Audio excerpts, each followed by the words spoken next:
What's up, y'all? Back again with another special Monday Night Football. As you can see, Stevie is still here from the game of the week. I decided, why not have him around for this game since EJ won't be here for this episode again. He's taking care of some things. So I just told Stevie, stay if you want. He's going to give you guys some props. So let's see what he has to say. But I will give you the score prediction for both Monday night games.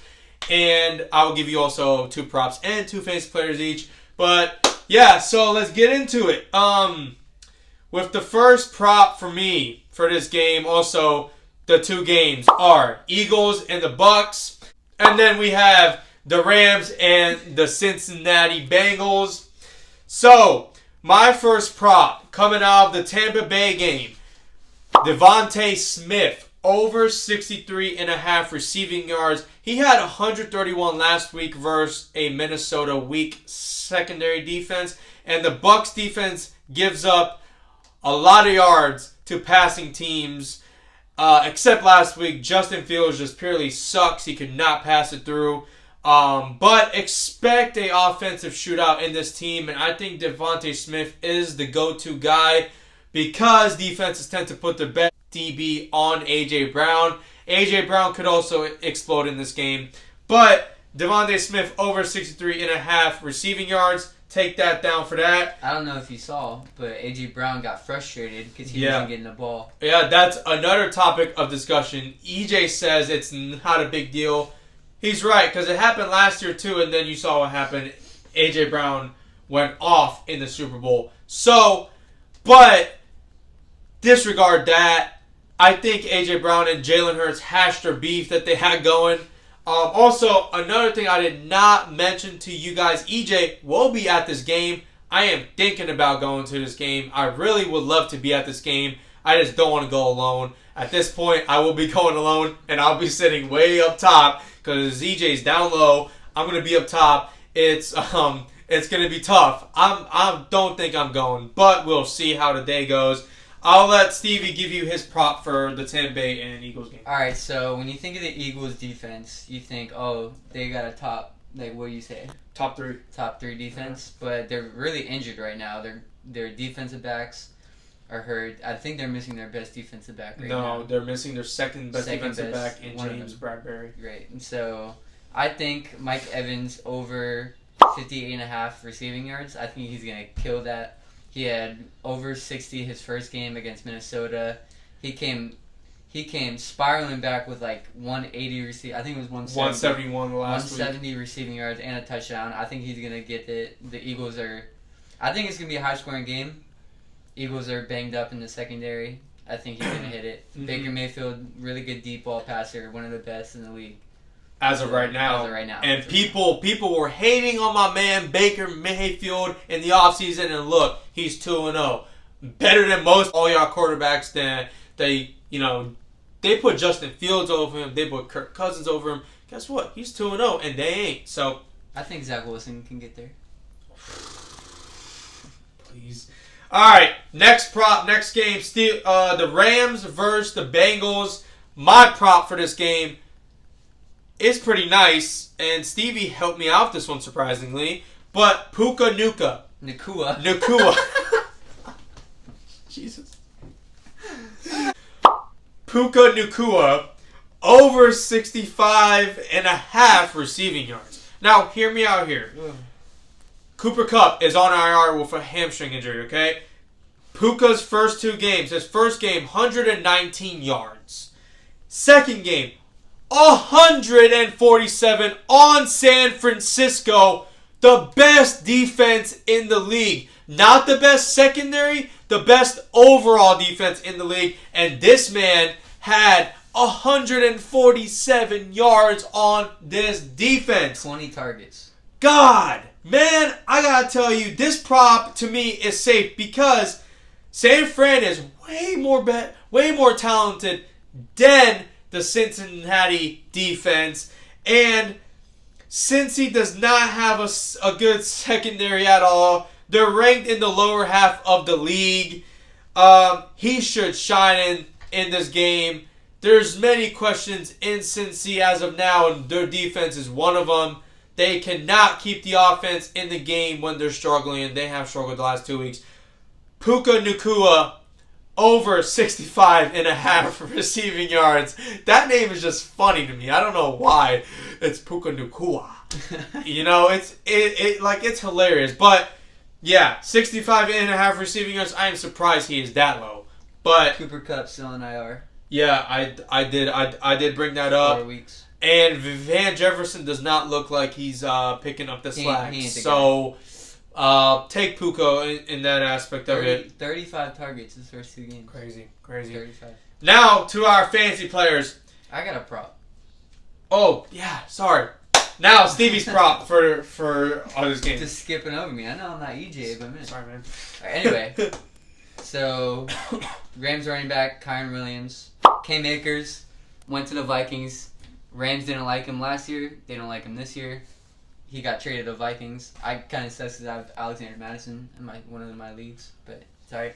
But over 0.5 touchdown. I think he's gonna get in there. He has 3 touchdowns this year. No, 4 touchdowns this year. 3 on the ground, 1 in the air. And he had 2 last week versus the 49ers. Best defense in the league. Best D-line in the league, hands down. So Cincinnati doesn't have a good run defense or pass defense, really. They're struggling, so I think the Rams are going to go up early, which means they're going to run the ball more. Kyron Williams is their guy. He's going to get in the end zone. He's going to be a good fantasy player, too. Yeah, I actually have him in one of our leagues, and I am very happy to have him at my RB1 right now.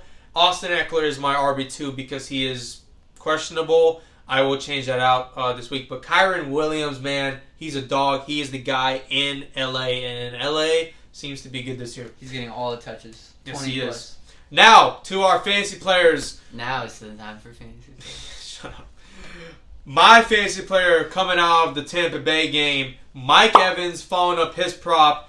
66 yards in game 1, 171 in game 2. As we mentioned, Philadelphia's defense is shorthanded, and they are suffering many injuries.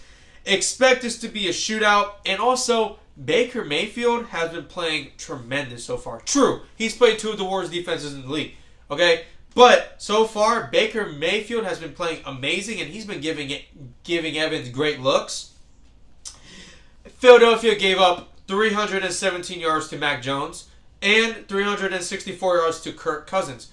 I'm not saying Baker Mayfield is better than these quarterbacks, but so far, Baker Mayfield is having a better season than both Kirk Cousins and Mac Jones. Hate to say that. Dang, that one hurt. And Zach Wilson. But you need to start this man out of your wide receiver 1 and 2. When I drafted Evans, I was getting bashed on from EJ that that's not a good pick, this and that. But EJ does bring up a good point. Can he keep it throughout the whole course of the season? I think in this game, we are going to see that he can. I would feel confident in keeping him in your starting lineup unless you have the God squad of receivers. But this game is going to be a shootout, too. A lot of scoring. The Eagles aren't a bad offense. It's a great offense. They're going to score. The Bucs are going to have to score. Keep him in your fantasy lineups for this week.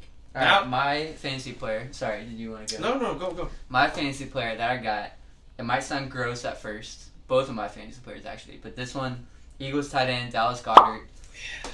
He's not been doing good this year. You know, they've been going to Devontae Smith, A.J. Brown a little bit. He's getting frustrated. But I think he has a great matchup.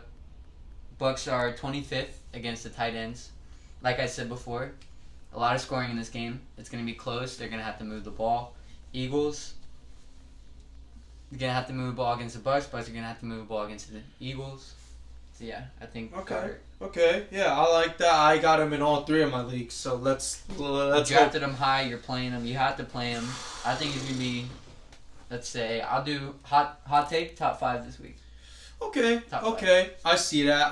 I think the Bucs defense does struggle against tight ends.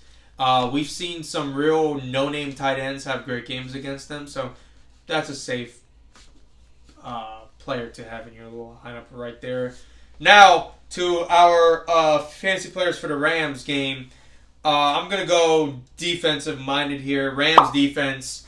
Surprisingly, when I was looking at this in one of the leagues, no one has the Rams defense, which surprises me because they did have .5 last week, but that was against San Francisco. They're playing Cincinnati that's been struggling. They are an explosive offensive team, but they have been struggling, and Joe Burrow is questionable with a calf injury. He might not play. He should not play. Everybody's saying he should not play. Jamar Chase even said he shouldn't be playing. He said it in week 1. Joe Burrow should not be playing. They should rest him. He is completely right. If the Bengals wake up, they will rest him and then have him healthy for a charge coming out of 0-3. That's the smartest thing for them to do.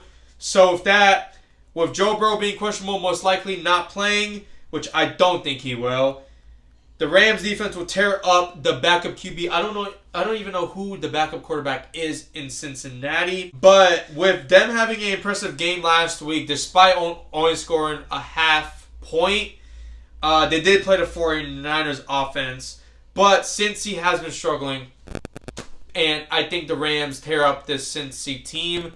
With Joe Burrow or not, they've been struggling. So Jake Browning is the backup QB. Jake Browning? Jake Browning. Don't even know who that is. Don't even know. So if he plays, definitely take the Rams defense because I don't even know who he is. But expect him to have a great game because, again, the Bengals are struggling this year and they don't have to figure out on offense. So what is the fantasy player for this game? Like I said, this is going to sound gross, but Matthew Stafford, QB for the Rams. Ooh, but that's my backup quarterback in a couple of my leagues. Okay. You know, it sounds gross, but Stafford has thrown 300 yards both games he played. Over 300 yards both games he played. The only reason why he's not top 12 right now and people are getting him on the waivers is because he only has 1 touchdown. Yeah. And so he's going to the ground with Kyron Williams, but I expect that to change. Cincinnati has a good red zone run defense. Not a lot of teams score in the red zone with them. So I expect Matthew Stafford. He has good weapons. Puka, would you say Puka Nacua. Puka Nacua, Kyron Williams out of the backfield, Van Jefferson, Tyler Higbee. He has good weapons in the red zone. I like that.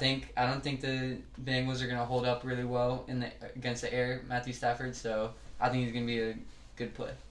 I like that. QB1. I like that. So those are our fantasy players, and then our props I will put down over there. We made you guys a 4-leg prop. I think this is a safe week for our props. Last week, as you know, me and EJ did not do well on our props. It was just unfortunate circumstances. Every single prop, unfortunate circumstances. But these props are not as risky as last week's. I think these are pretty safe considering what we've looked into these games for. The only prop that does scare me is my own, or Stevie's, Mike Evans.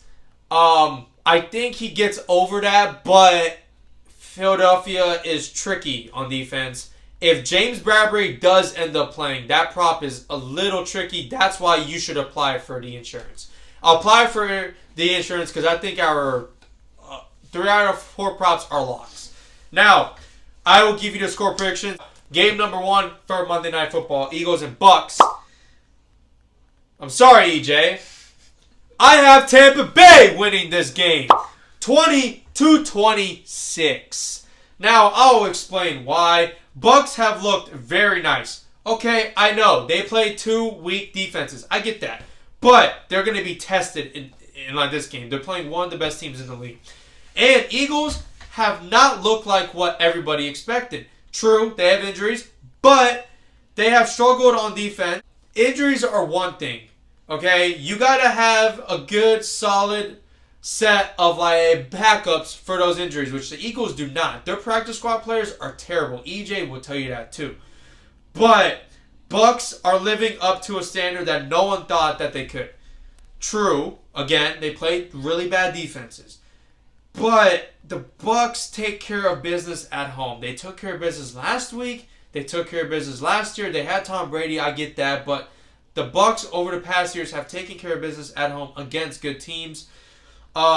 And the Bucs defense surprisingly has defended the run very well. They didn't let Justin Fields get anything last week. Well, Justin Fields is I know, but he's a running quarterback. He's a running quarterback, and the Bears don't have a run game. So in that aspect, they didn't let the Bears get anything. The Vikings did not run the ball well on them either. Okay? DeAndre Swift had a breakout game last week, but I don't think he has that here. Kenneth Gainwell comes back, big whoop. We'll see. But I think this is a shootout offensively. Low scoring game for me, but a shootout because I think all these points will come off touchdowns. So 20-26, Tampa Bay Buccaneers win, and they give a wake-up call to the Eagles, which the Eagles very much need because they almost lost to the Patriots, and worst of all, they almost lost to Minnesota. Okay, almost lost. They didn't. They almost did. Now, my second game, Rams versus the Bengals. This score prediction comes off the assumption that Joe Burrow does not play. Rams win 24-16.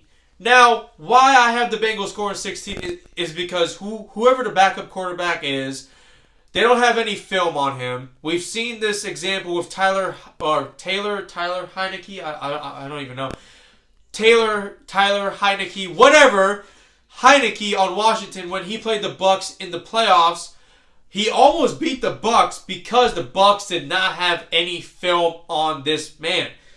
The Rams do not have any film on the Cincinnati backup quarterback. Jake Browning, baby. Joe Burrow is most likely not going to play. He should not play this game. I know he's a dog inside, but he just should not play.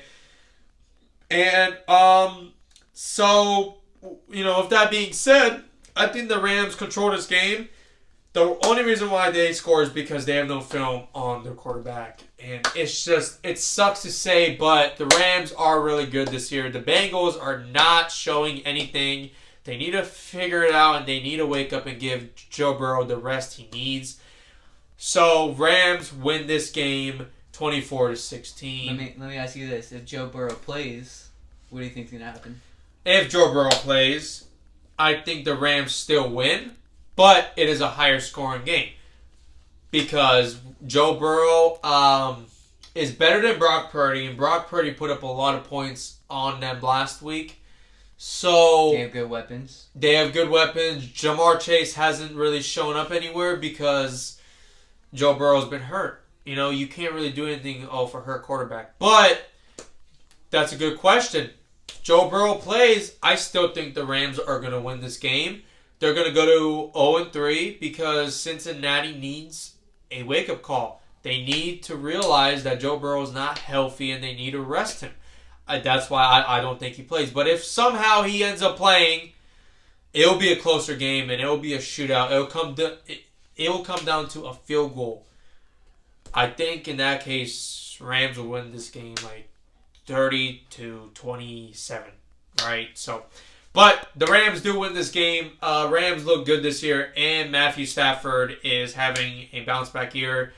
I think this is awesome for the Rams. Rams fans, best of luck to y'all. So, Monday Night Football, my winners, Tampa Bay and the Rams. I'll see you guys next week. Peace.